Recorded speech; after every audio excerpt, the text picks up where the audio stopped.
karena hidup ini kan nggak mungkin mulus semua gitu, nggak mungkin lah ya.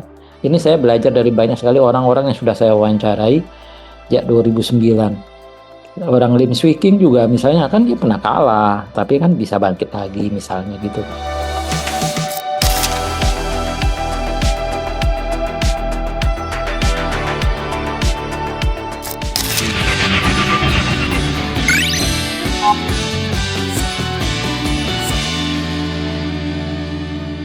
Halo, selamat pagi Pak Robert. Selamat pagi, Tasya. Ini saya memanggilnya Pak Robert atau Pak Adi ya? Kalau di biasanya sih Adi sih, tapi Pak Adi ya. karena beberapa Oke, orang ya sebut salam nama. kenal Pak Adi. Saya dengan Ya, Tasya. salam kenal Tasya. Senang saya bisa bergabung dengan diskusi ini. Oke, Pak Adi mungkin boleh diceritakan gimana awalnya Bapak bisa jadi penulis ini kalau nggak salah memang banyak sekali ya buku-buku mengenai profil-profil tokoh-tokoh maupun juga buku properti yang Pak Adi tulis. Ya, kalau tentang kapan saya menulis buku, saya menulis buku pertama kali tahun tahun 2009. Buku pertama saya Lim Swee King, pebulu tangkis Indonesia yang salah satunya yang legendaris ya, tahun 2009 itu. Oh, itu buku pertama ya. Buku pertama, setelah itu dilanjutkan buku-buku berikutnya lah ya. Nah, awal mula buku properti ini bagaimana gitu. Nah, Hmm. pada tahun 2009 atau 2010 itu saya kan eh, di Harian Kompas, kemudian ditugaskan oleh pimpinan untuk membantu Kompas.com. Jadi saya waktu itu berinisiatif membuka kanal properti di Kompas.com itu.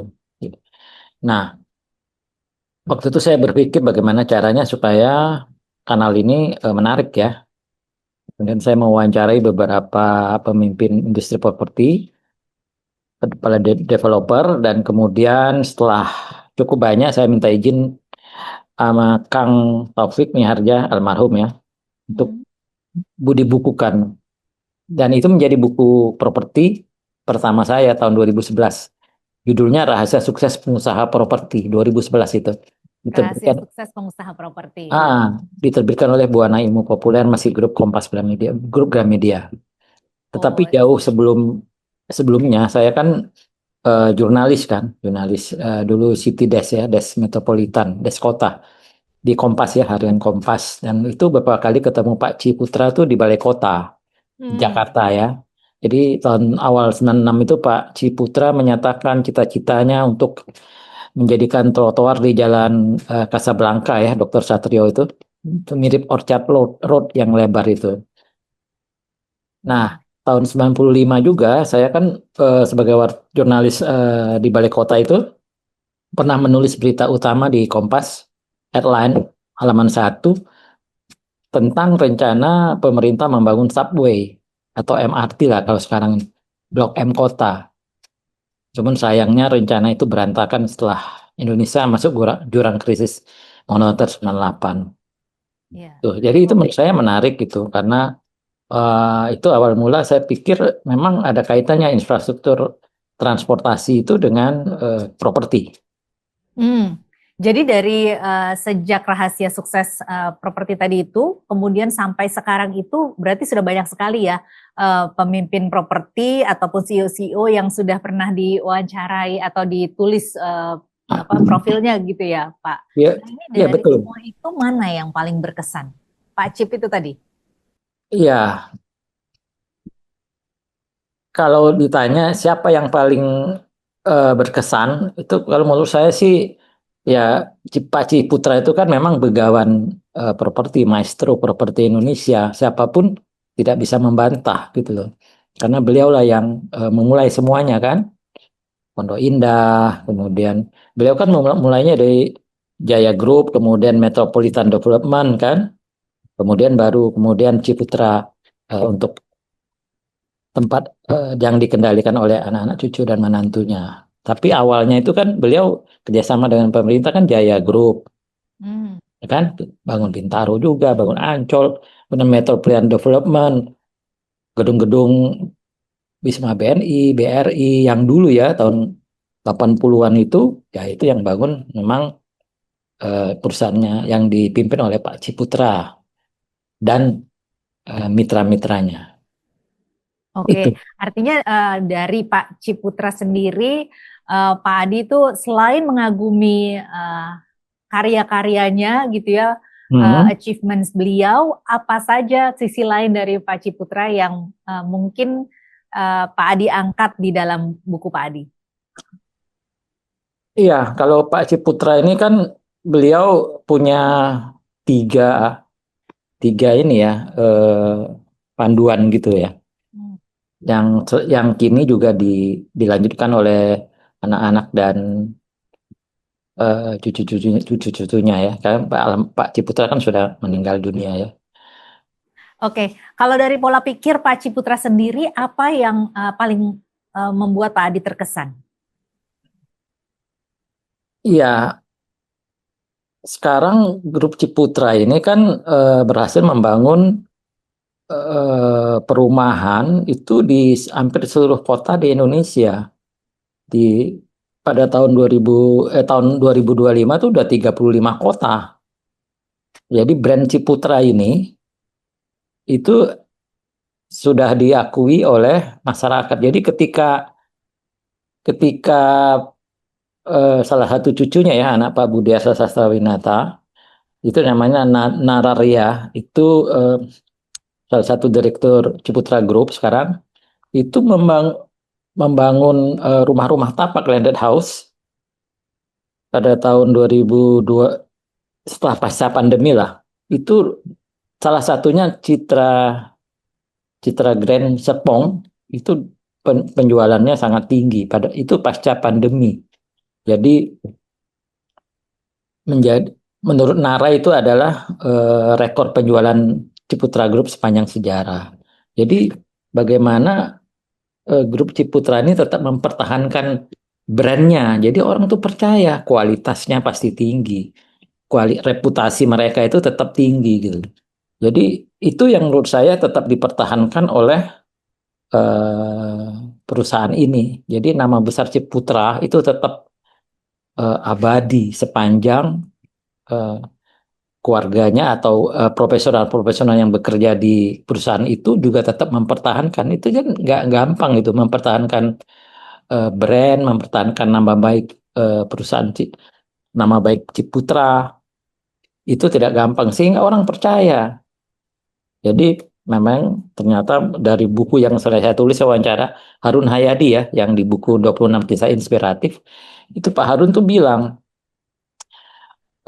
standarisasi itu yang paling penting. Jadi mereka tetap mempertahankan SOP ya dalam banyak hal. Misalnya memantau keuangan, mengatur flow kerja, mengatur tanggung jawab lingkup kerjaan GM, manajer teknik, manajer keuangan, sehingga tidak ada kebocoran finansial, tidak ada fraud, tidak ada penyimpangan.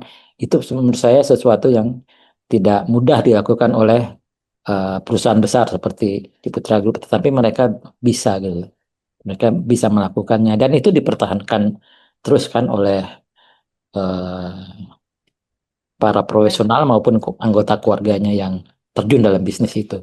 Oke, Pak Adi, kalau Pak Adi bisa menarik garis merahnya gitu ya, dari beberapa pemimpin bisnis properti maupun CEO-CEO yang pernah Pak Adi temui gitu, apa kesamaan karakter ataupun kesamaan visi-visi yang membuat mereka sukses menurut Pak Adi? Ya, jadi hampir semua pemimpin perusahaan eh, properti yang pernah saya wawancarai itu memiliki pola pikir yang sama, yaitu memiliki semangat pantang menyerah, berani mengambil resiko yang terukur ketika menghadapi berbagai persoalan ya. Ya, memang sebagian berangkat dari keluarga sederhana, tapi sebagian dari keluarga yang orang tuanya sudah mapan ya. Namun mereka tetap mau belajar dan mau belajar dan bekerja keras karena mereka percaya tidak ada yang instan di dunia ini. Jadi Ya. kalau Mbak Tasya lihat di apa baca buku di Membangun Indonesia melalui industri properti, para para CEO atau pemilik perusahaan itu juga menunjukkan hal itu. Jadi pebisnis yang sukses itu kombinasi antara seorang yang visioner dan juga jago dalam finansial. Dan ini kan Pak Ci itu kan diteruskan, Ciputra Group ini kan diteruskan oleh anak-anaknya, menantunya, cucu-cucunya, kemudian Ya. Grup Eka Cipta Wijaya diteruskan oleh Pak Mukhtar, kemudian cucunya Michael Wijaya yang jadi grup CEO-nya Senar Maslen ya. Kalau Pak Sucipto Nagare Sumarekon itu kan diteruskan oleh anak-anaknya Herman Nagaria dan Sugianto Nagaria yang juga mereka menurut saya sih sukses ya dalam dalam mengembangkan properti mereka.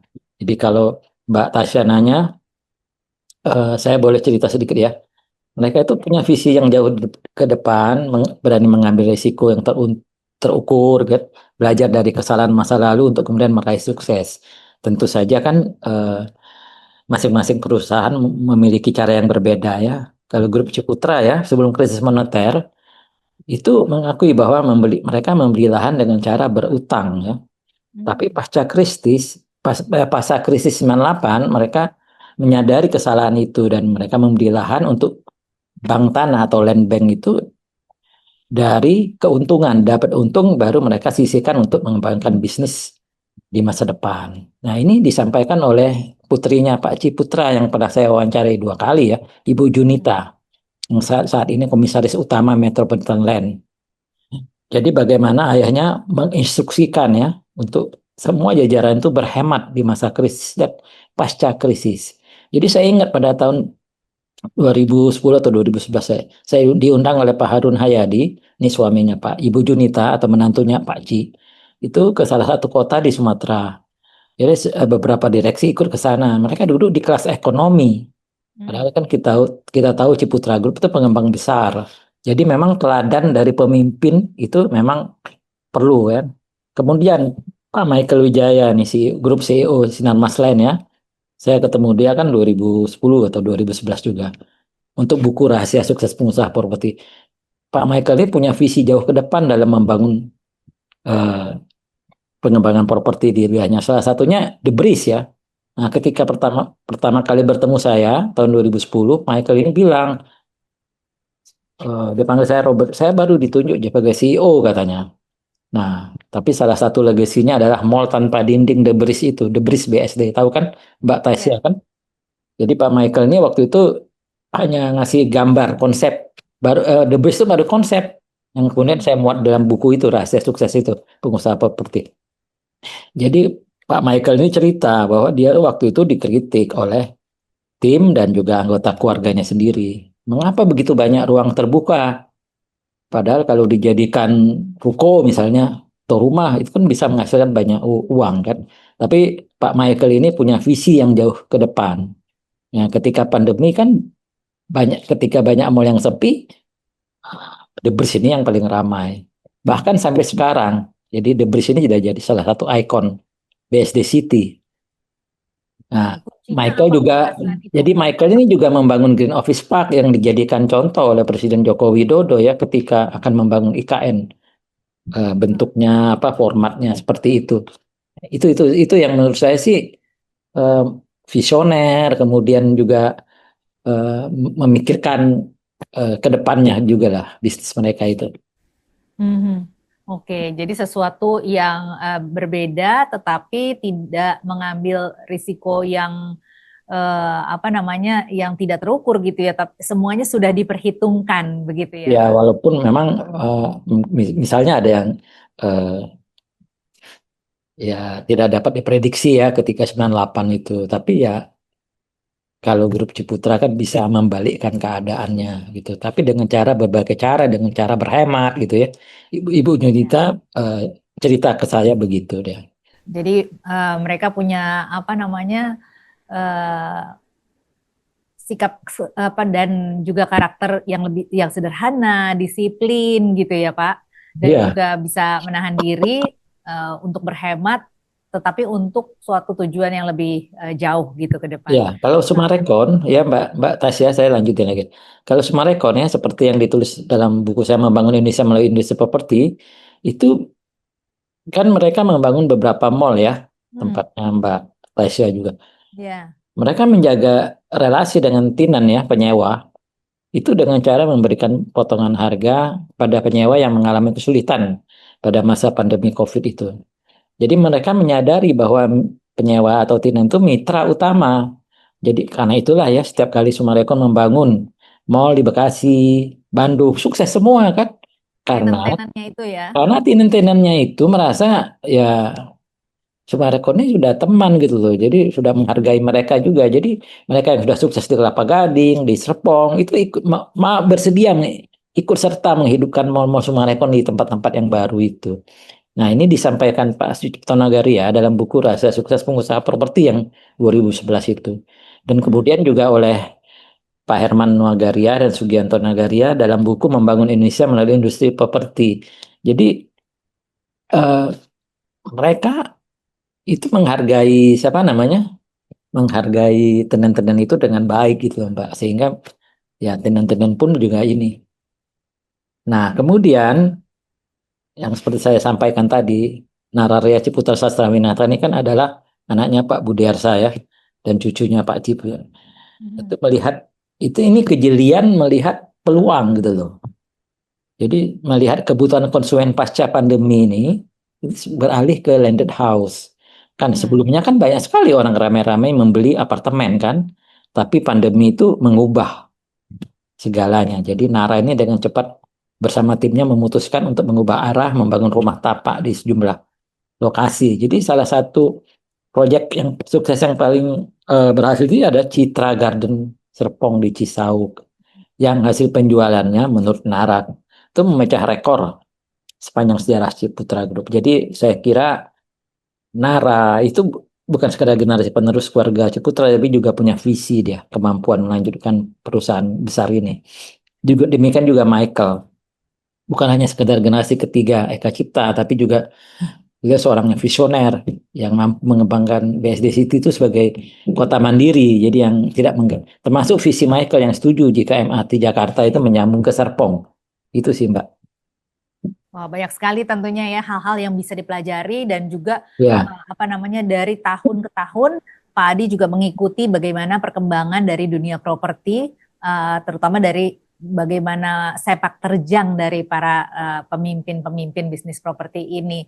Nah, kalau Pak Adi lihat di akhir-akhir ini dunia properti sekarang-sekarang ini tantangan apa sih yang paling besar yang dihadapi saat ini?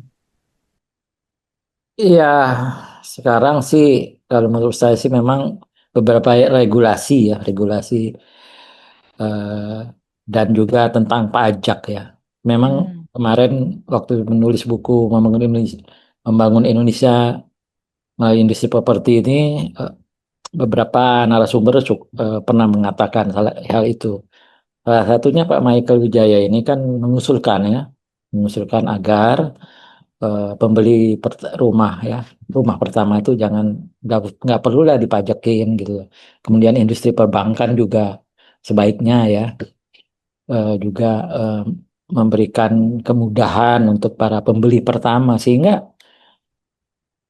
kalau kita lihat kan sekarang harga rumah itu dan gaji itu deret ukur dan deret hitung dan deret ukur ya nggak sebanding banget gitu ya kan Mbak Tasya ya Iya, coba gaji berapa harga rumah sekarang berapa iya. jadi sangat nggak imbang jadi mungkin poin bukan poin ya apa namanya elemen-elemen yang membuat harga rumah itu mahal itu di antaranya itu tentang banyak sekali jenis pajak ketika kita beli rumah atau apartemen itu. Hmm. Mbak Tasya eh, sadar nggak itu? Jadi kita tuh beli rumah pajaknya yang sangat-sangat ini banyak Iya, sekali. iya. Belum lagi pajak pemerintah daerah, ya kan? Kalau kita notaris kita harus ini balik nama apa masuknya situ lagi itu belum lagi yang lain. Nah itu mungkin kalau ke depannya memang pemerintah tuh bikin eh, regulasi yang bisa memudahkan juga memudahkan konsumen bukan hanya sekedar pengembang karena pengembang ini misalnya untuk kawasan yang besar sekali ini berdasarkan dari apa yang saya tulis ya dari wawancara mereka itu kan sudah sebagian lahan mereka kan untuk infrastruktur mereka bangun mereka bangun misalnya jalan kemudian yang lain-lain untuk fasilitas taman semacam itu. Jadi mungkin itu bisa menjadi pengurang pajaknya gitu. Itu Oke, aja sih. Pak. Pak Saya Adi, bukan kalau suara jadi bukan suara pengembang ya, tapi maksud saya kita lihat harga rumah itu, harga ya, rumah kok ya, jadi mahal sekali ya. Itu pengembang kan dia nggak mau ya. mereka yang ini dong, mereka dibebankan pada konsumen akhirnya dan rugi ya masyarakat juga gitu loh. Jadi inilah yang apa namanya regulasi yang mungkin ramah bagi pembeli maupun pengembangnya dan juga pajak yang lebih bersahabat lah begitu ya seharusnya Pak Adi ya. Iya, jadi jangan ganti pemimpin, ganti pula aturannya gitu loh. Jadi membuat pengembang, tapi para pengembang ini memberikan apresiasi yang tinggi untuk Kementerian Keuangan ya, yang telah mengeluarkan kebijakan PPNDTP ya, Hmm. pajak pertama ini ditanggung oleh pemerintah gitu loh, yang diberlakukan sejak pandemi sampai sekarang masih dilanjutkan. Nah itu mereka sangat pengembang itu banyak bilang mereka sangat terbantu dengan kebijakan Kementerian Keuangan ini karena itu sudah terbukti membuat para pembeli itu eh, tertarik untuk membeli rumah gitu. Iya, menarik sebenarnya dunia properti ini ya, karena sebenarnya bisnis properti ini kan juga menyerap banyak sekali tenaga kerja. Kalau Pak Adi melihat ini, bagaimana dampaknya terhadap rantai perekonomian kita? Iya, kalau menurut saya sih memang industri properti ini menciptakan industri properti dan industri pendukungnya ya itu menciptakan belasan tenaga kerja. Ini kalau kita lihat ya dari kajian LPM UI ya tahun 2023 itu kontribusi industri properti dan industri turunannya itu kena industri turunannya ada 185 loh Mbak. Itu Hmm. sebesar 14,63% sampai 16,3% dari PDB nasional atau setara dengan 2,4 triliun sampai 2,8 triliun. Menyerap 13,8 juta tenaga kerja pada periode 2016 sampai 2022 atau setara dengan 9,6% angkatan kerja nasional. Jadi ketika industri properti ini bergerak maju, maka bergerak pula 185 industri turunan dan 300 UKM yang menyertainya. Jadi banyak sekali, Mbak. Dan Iya. ini juga ditegaskan kembali kan oleh Pak Budi Arsa Sastranata yang sekarang jadi Kepala Badan Pengembangan Kawasan Industri Properti Terpadu Kadin dan juga sekaligus Managing Director Ciputra Group kan. Juga Pak Iya. Michael Wijaya nih Grup CEO Sinar Masland dalam buku-buku properti yang sudah saya tulis bahwa industri properti ini adalah tulang punggung perekonomian Indonesia. Hmm. Nah, saya ingat Iya. ya waktu itu dulu ya Mbak ya, waktu awalnya BPS itu pernah bilang bahwa kontribusi industri sektor real estate dia bukan bilang industri properti sih. Sektor investasi ini hanya 2 atau 3% ya. Karena mereka hanya pikir jual beli rumah aja, jual beli sewa rumah aja. Padahal kan industri properti itu kan sangat luas. Iya. Oh kan? Iya. Coba Anda pikirkan itu. Sangat luas sekali nih. Yang It's 10:30. sorry.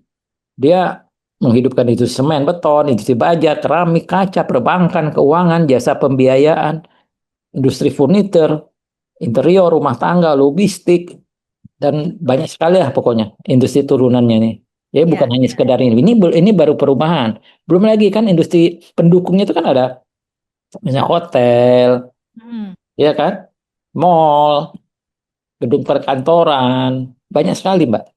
Iya, dan ini juga menghidupi juga apa namanya bisnis perantaranya begitu ya, seperti industri seperti Pak Ci juga kan memiliki apa namanya Century 21 begitu yang Iya, dia beli dari Amerika gitu ya. Ini juga iya. merupakan industri yang cukup Agen-agennya ya, agen-agennya itu.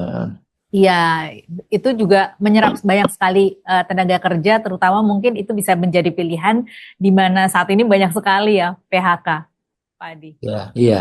Jadi dari misalnya 1 miliar uang pembelian rumah ya atau 500 juta orang uang pembelian rumah itu kan tidak berhenti di tangan developer tapi juga mengalir ke bidang-bidang lainnya, pabrik semen, upah buruh bangunan, bengkel las, pembuatan pagar, kanopi, baja ringan, tralis, jendela, kemudian memutar roda bisnis di warung-warung dekat situ kan, karena kan pekerjaannya kan perlu makan.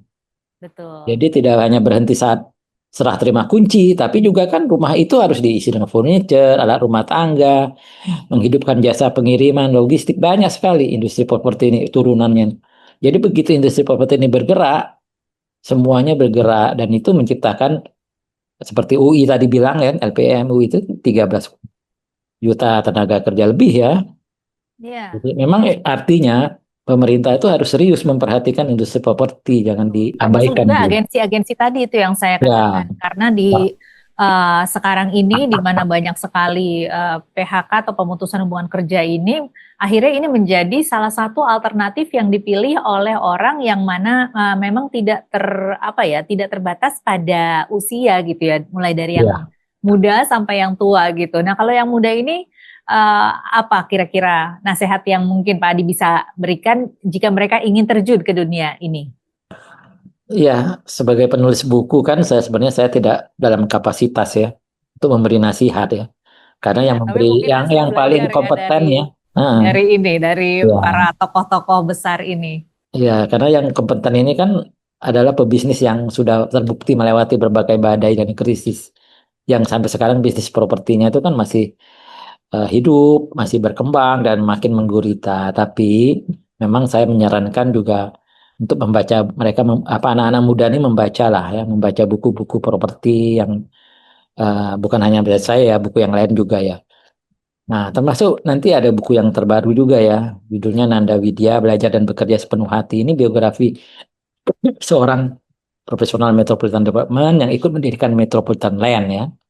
Dan satu lagi yang diterbitkan oleh penerbit pustaka ini KSP Kreatif ini Ishak Chandra. Ini CEO-nya apa? Trinity Land ya, yang bermain di papan atas. Saya cuma editor aja.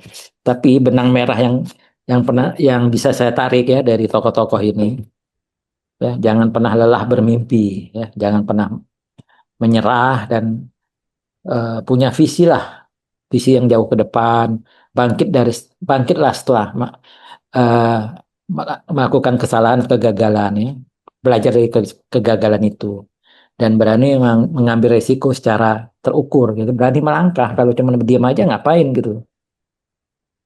Nah, jadi Baik, kalau Pak Ci ini kan maestro properti yang punya visi jauh ke depan kan, intuisi bisnisnya tajam sekali ya. Jadi membeli lahan-lahan prospektif, meskipun saat dibeli kan masih sepi sekali tempatnya kan. Tapi beliau ini berpikir 20-30 tahun ke depan. Jadi kalau developer ini bisa menciptakan, menghidupkan lokasi yang dulunya sepi dengan membangun fasilitas pelengkap, infrastruktur pendukung. Nah, salah satu muridnya itu Pak Nanda Widya mhm, yang juga mendirikan dan membesar Metropolitan Land. Nah, ini biografi Pak Nanda nih yang saya tulis ini akan terbit dan diluncurkan 7 Oktober nanti pas ulang tahun 7 beliau. Oktober ya. Nah, Michael Wijaya misalnya sejak memimpin Sinar Mas Land mengubah arah developer Duta Pertiwi ya, yang dulunya sebelumnya namanya. Itu sebelumnya banyak menjual ruko, tapi sekarang Sinar Mas Land itu menjual gaya hidup dan masa depan. Di menciptakan ekosistem kota mandiri yang memungkinkan ya penghuninya itu tinggal, bekerja, bermain di kawasan yang sama. Jadi memang properti ini kan padat modal. Jadi developer yang sukses itu pandai memutar uang orang lain tanpa terjebak utang yang mencekik. Ya, Pak Adi, kalau misalnya kita mau menjadi seseorang yang mempunyai visi, tentunya kita harus banyak banyak belajar dari pendahulu-pendahulu yang sudah sukses gitu, Iya, ataupun salah satunya dari mungkin membaca gitu ya betul. kisah-kisah sukses. Nah, apa yang Pak Adi harapkan dari para pembaca Pak Adi agar bisa sukses seperti mereka?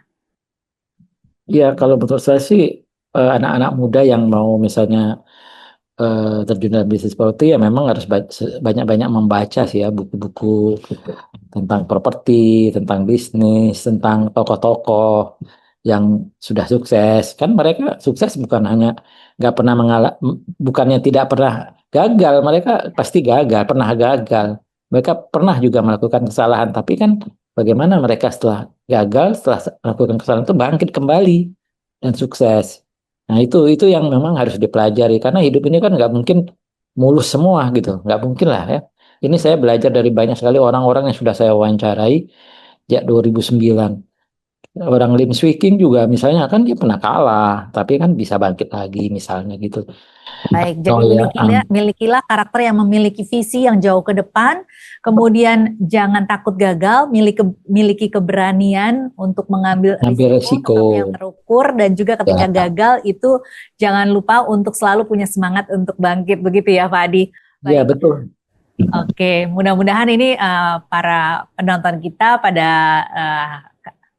episode kali ini bisa banyak mengambil banyak sekali manfaat dari pembicaraan kita pada hari ini. Pak Adi, terima kasih banyak. Mudah-mudahan sukses untuk bukunya dan selalu menghasilkan karya-karya yang tentunya bermanfaat bagi banyak orang. Terima kasih. Ya, tapi saya ingin berterima kasih kepada sudah diundang oleh Bukuku ya. Itu untuk berbagi pendapat dan pengalaman dalam podcast hari ini. Jadi saya sangat menghargai Bukuku ya nih meminta saya berbicara dalam forum ini, dan saya berharap pendengar atau penonton podcast ini dapat terinspirasi dan terpacu untuk terjun dalam bisnis properti. Tetapi sekali lagi tidak ada cara instan kan, tidak ada jalan pintas. Jadi saya percaya untuk menekuni bidang apapun juga dibutuhkan kerja keras, kerja cerdas, dan penguasaan berbagai persoalan di semua lini bisnis gitu loh. Jadi tetap intinya ya tetap mau mendengar dan membaca buku, itu yang paling penting ya Mbak ya. Mbak Tasya, terima kasih atas Baik. kesempatan dan waktu hari ini. Terima kasih Pak Adi, sukses terus, sampai ketemu lagi. Ya, selamat pagi.